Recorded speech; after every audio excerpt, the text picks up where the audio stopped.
دار سعاد تيجمة.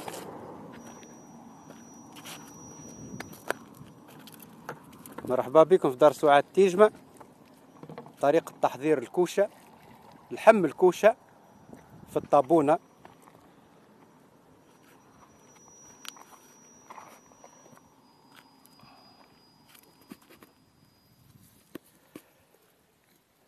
نحطوا اللحم توا السفافيت، هذوك نسموهم سفود كما قلنا، نحطوهم في الطابونة.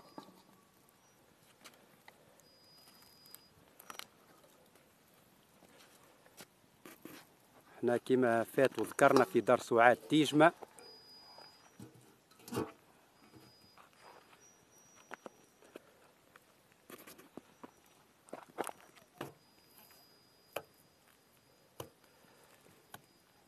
تو. بعد ما نحطوا اللحم في الطابونة نغطوها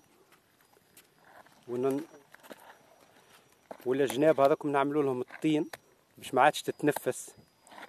على قد ما تتسكر طيب احسن، خاطر هي تو باش تطيبها الحرارة السخانة متاع القلال هذيك متاع الطابونة، فيهاش جمر برشا.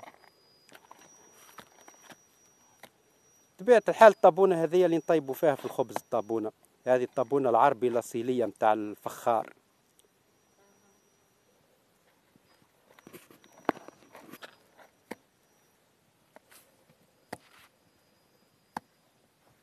هذه توا تقعد أقل شيء ساعة من زمان باش يحضر اللحم.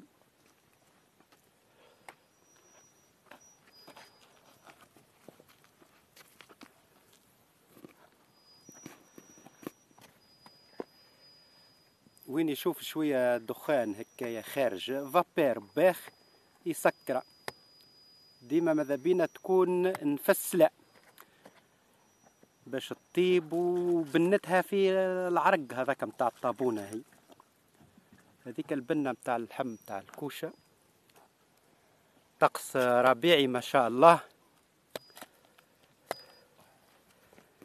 في تيجمة. مطماطة حكاية 4 كيلومتر على مطماطة، طريق جابس المدخل الشمالي المطماطة.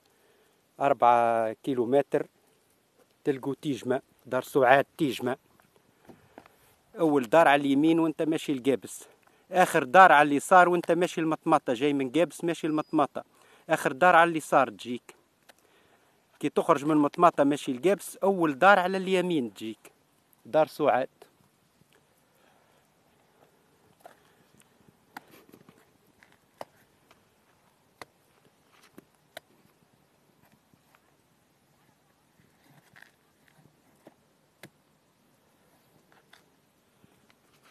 هيا ملتقانا ان شاء الله بعد ساعة كي يطيب اللحم ان شاء الله.